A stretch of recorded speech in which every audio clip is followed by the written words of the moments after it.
Some of you in the room know me. My name is Marilyn Avila, and I represent House District 40 here in Wake County. I've spent quite a number of hours sitting in Board of Election meetings when I was county chairman in all of the elections that we went through.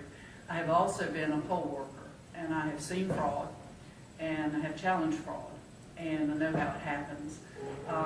It does happen. Whether or not it happens in huge numbers, like they were saying, to impact the races, it's questionable.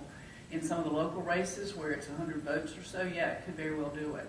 But the point about having observers, those are appointed by your parties. And if you want to get involved and be poll workers and watchers, you notify the Republican Party, Democrat Party, whoever your party affiliation is with, and then you would have the authority to go into those voting places and challenge, because the challenge, as you said earlier, you can't do it afterwards. It's got to be at the time it happens with a witness.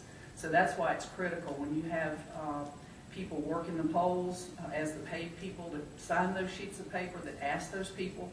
When I was a poll worker, I used my arm over the book. And if they couldn't tell me their name and their address, they were sent to the provisional table to cast their vote.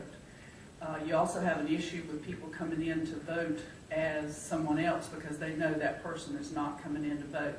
I saw that happen with a lot of elderly people, that these people knew they were not coming in to vote, and I know that woman standing in front of me was not 98 years old. So those are the kind of things that can happen.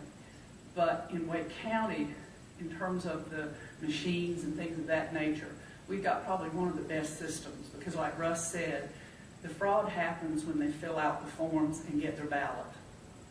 All our machines in Wake County do is scan and count.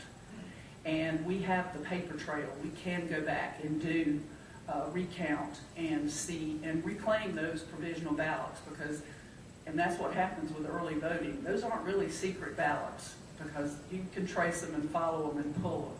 So it depends on having good, honest, concerned citizens in charge of the process.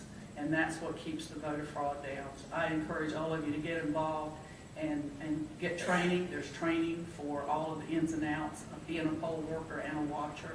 And we're always short. We have to pick the most problem precincts, and some will slip through the cracks because we just don't have the number of people volunteering that we do. And I'd appreciate it wholeheartedly if you would do that.